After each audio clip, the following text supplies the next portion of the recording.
Em nome do Pai, e do Filho, e do Espírito Santo. Amém. Louvado seja nosso Senhor Jesus Cristo.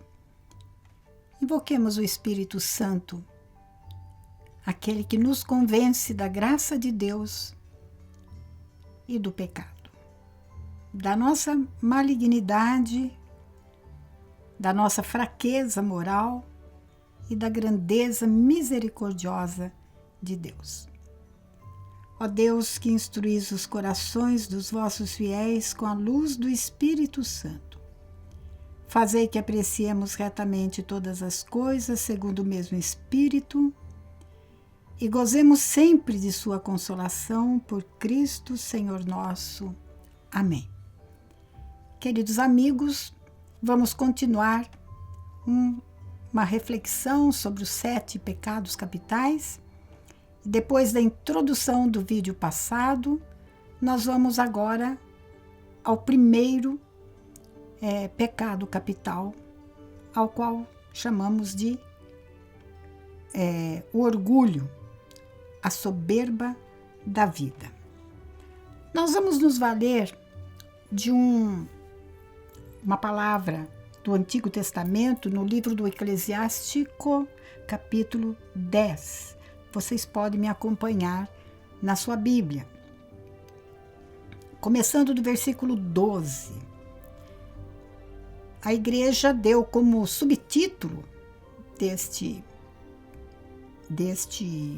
trecho do capítulo 10 uma explicação, o princípio da soberba. Vamos então à palavra de Deus. Princípio da soberba do homem é afastar-se de Deus. Qual é a intenção do espírito de soberba?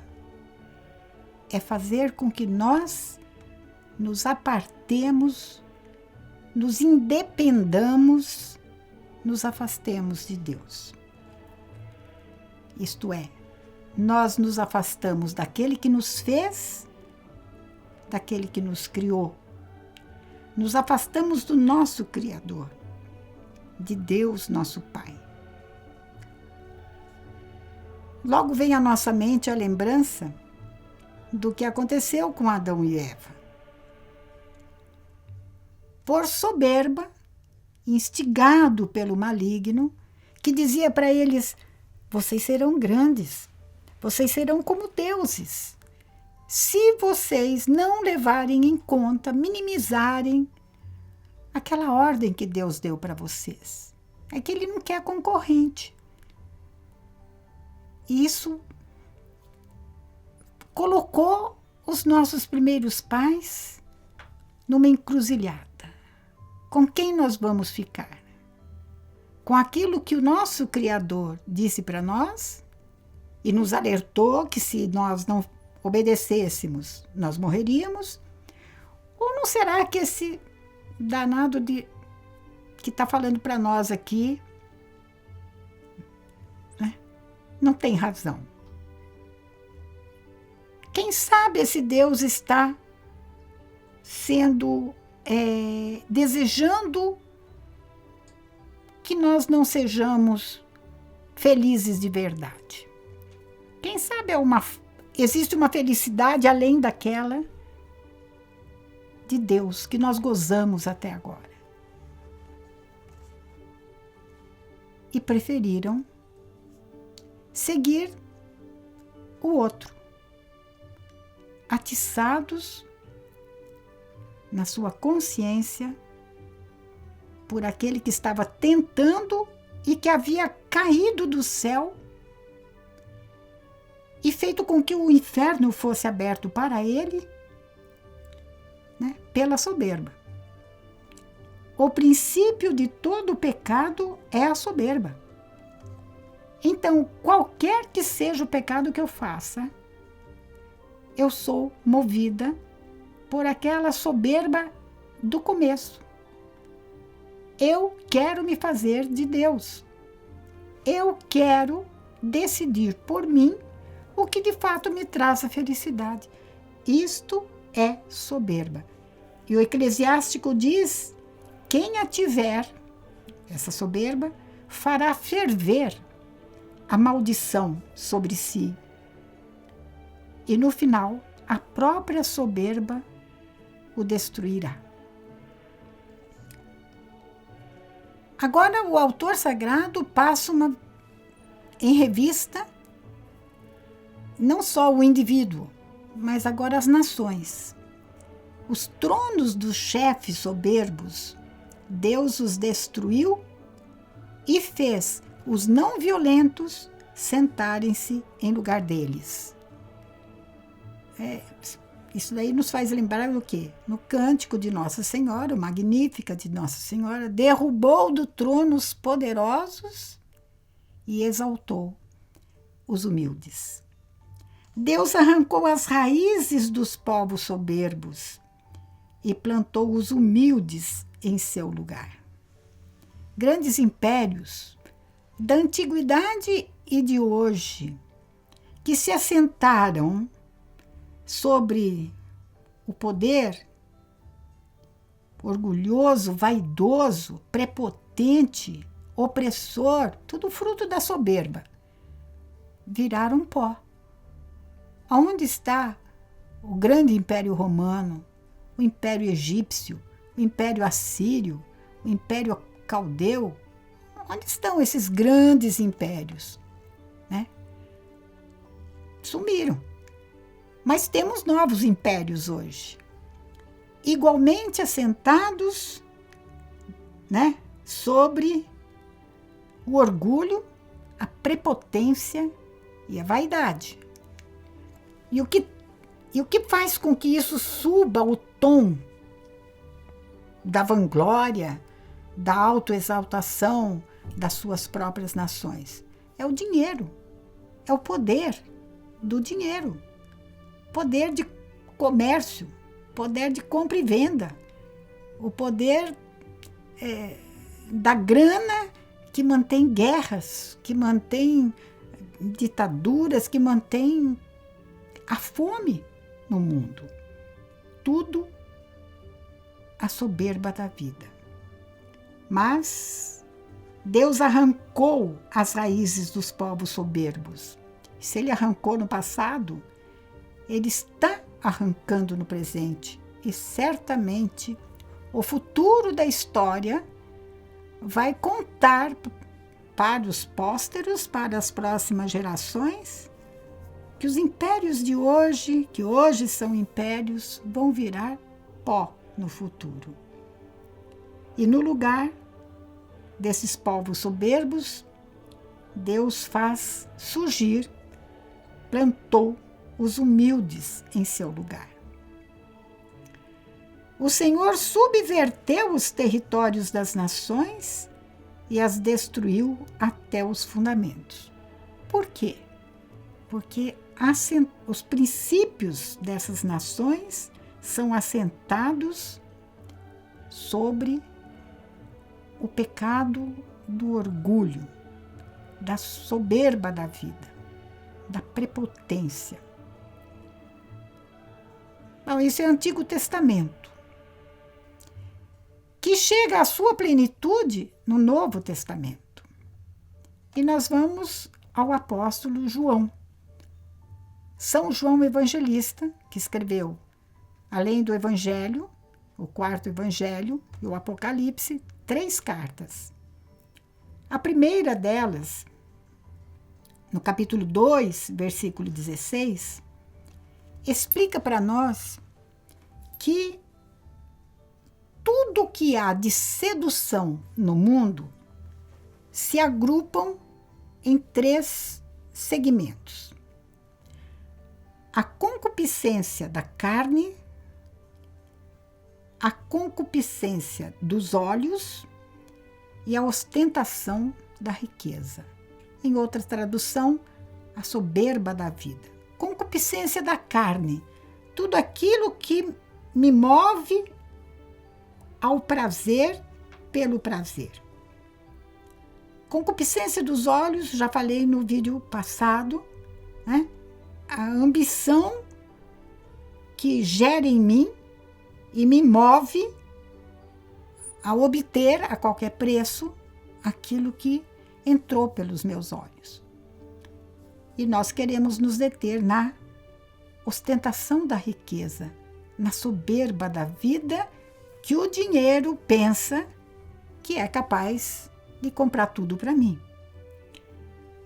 E o evangelista termina dizendo: tudo que há no mundo que está subentendido nessas três áreas de ocasião muito próxima de pecado, não vem do nosso Pai, mas vem do mundo e do espírito mal que administra o mundo. Tudo isso que nós colocamos, vindo da palavra de Deus, tem seus desdobramentos concretamente no nosso mundo interior. A soberba, em primeiro lugar, faz-nos pensar e nos coloca no lugar de Deus. Eu dizia para o nosso povo da pastoral, comentando o capítulo 25 de São Mateus, naquele trecho que ele fala: quando o Filho do Homem vier em sua glória, ele vai se assentar no seu trono de glória. Então é bom que durante a nossa vida nós procuremos nos deixar penetrar pelo Espírito de Deus para percebermos quem é que nós estamos colocando, ou o que é que nós estamos colocando nesse trono de glória que não nos pertence. É de Jesus Cristo, Filho de Deus, o nosso Salvador. Então, o homem se faz Deus de si mesmo. E aqui brota um filhote extraordinariamente forte dentro do coração humano: a vaidade. O desejo de ser bajulado, o desejo de ser amado, o desejo de ser procurado, o desejo de ser reconhecido além da medida. Desejar ser querido pelos outros é um mal? Não, é um bem. O mal consiste em você desejar este ser amado de uma forma exacerbada, de maneira que só você se aceita só você se vê como ser amado e exige que os outros o reconheçam assim. Um outro desdobramento lá, de uma outra expressão, nós estamos fazendo uma espécie de uma revisão de vida, né, gente? Do orgulho. Será que eu tenho orgulho dentro de mim? Será que essa raiz se expressa em mim de alguma forma? Uma outra forma, além de me colocar no lugar de Deus, que foi o caso de Adão e Eva, né? Será que eu não tenho um espírito de narciso? Será que eu não sou um pouco narcisista? Será que eu não tenho uma visão perfeita de mim mesma? Uma beleza, né? Uma sabedoria, uma competência, além da realidade? É um pouco como se isso que eu vou falar para você. Às vezes nós somos o gato que se vê como um leão. O narcisista é aquele que, quando se trata de si e para si, tudo é maravilhoso, e vê o outro bem pequenininho. Um outro desdobramento concreto da presença do orgulho dentro de nós é que nós passamos a nos julgar mais do que os outros, mais inteligentes, mais ricos, mais poderosos, mais bonitos, mais dignos mais capazes, mais aptos, mais corretos, né? Mais corretos, mais justos, mais sabidos, mais espertos, mais do que todo mundo. Olha, é preciso que nós calemos um pouquinho a barulhada que nos cerca para deixarmos Deus falar ao nosso coração. Será que eu não estou comprometida com alguma coisa dessa?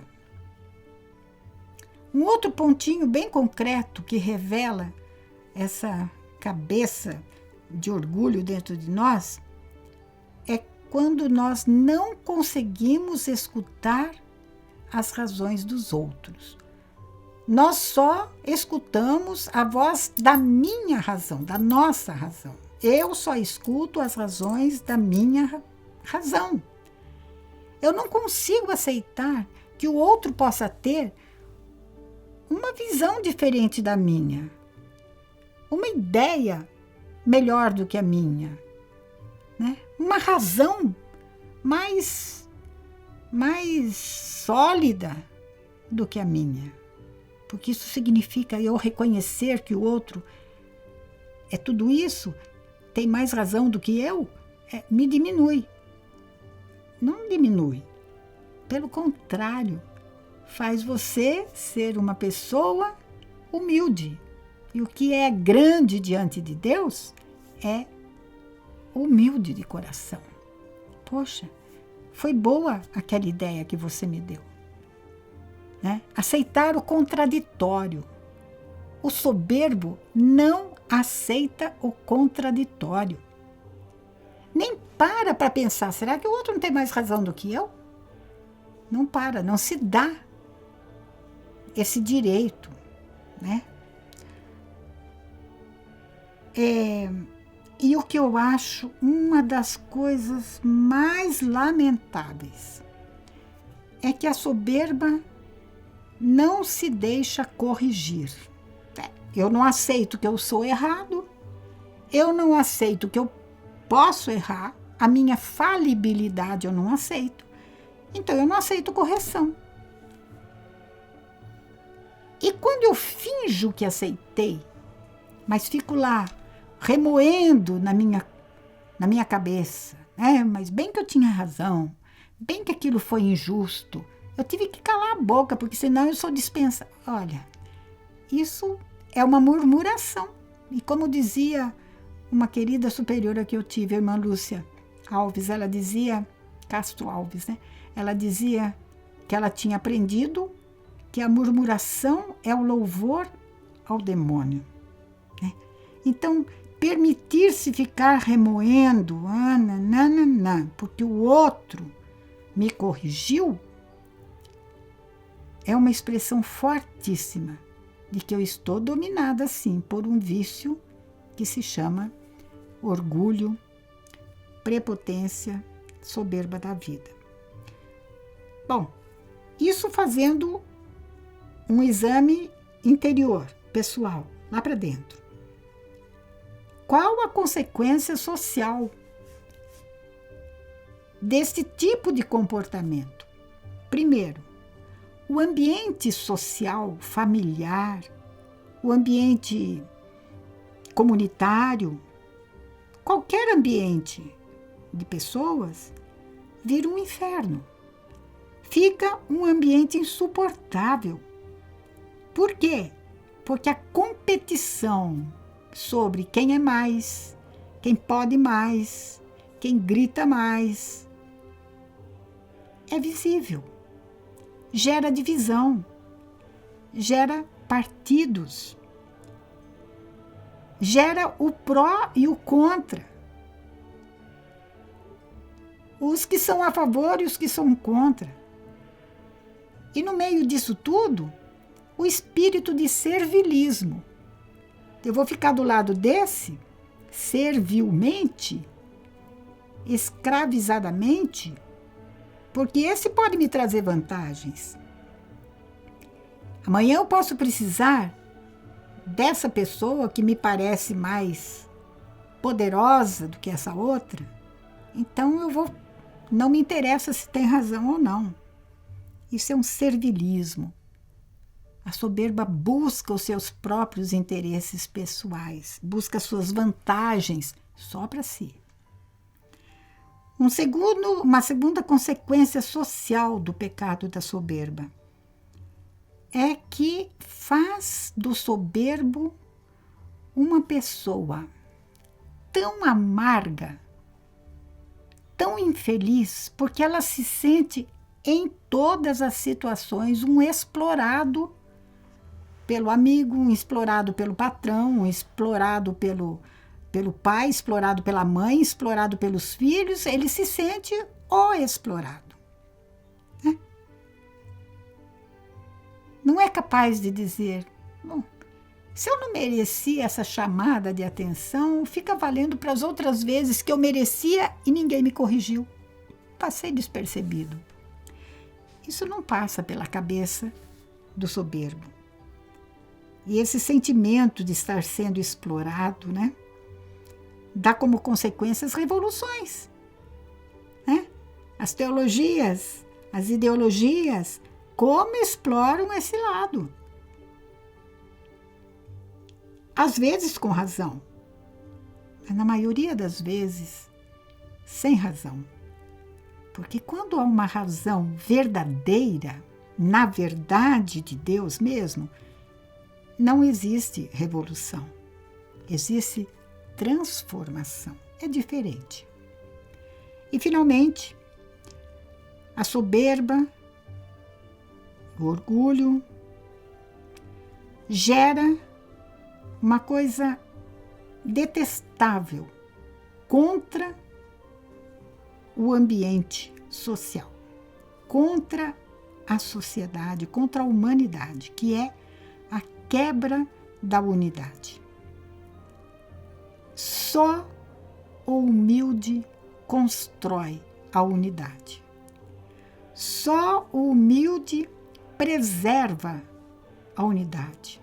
Morre para si, para que a unidade no bem comum seja preservada. Só a humildade cria coesão. Só a humildade gera a verdadeira solidariedade. Queridos amigos, por tudo isso, por toda a luz que o Espírito Santo nos está trazendo, louvado seja nosso Senhor Jesus Cristo. Para sempre seja louvado. Amém. Em nome do Pai, e do Filho, e do Espírito Santo. Amém. Você pode acompanhar melhor o nosso querigma através do livro Itinerário Querigmático, Reflexões e Roteiro, autora Ama Ângela, editora O Lutador. À venda na Comunidade Católica Nova Aliança, sede em Belo Horizonte, Minas Gerais. Ligue para 31 3443 4813 ou solicite a aquisição através de amar@novaalianca.com.br.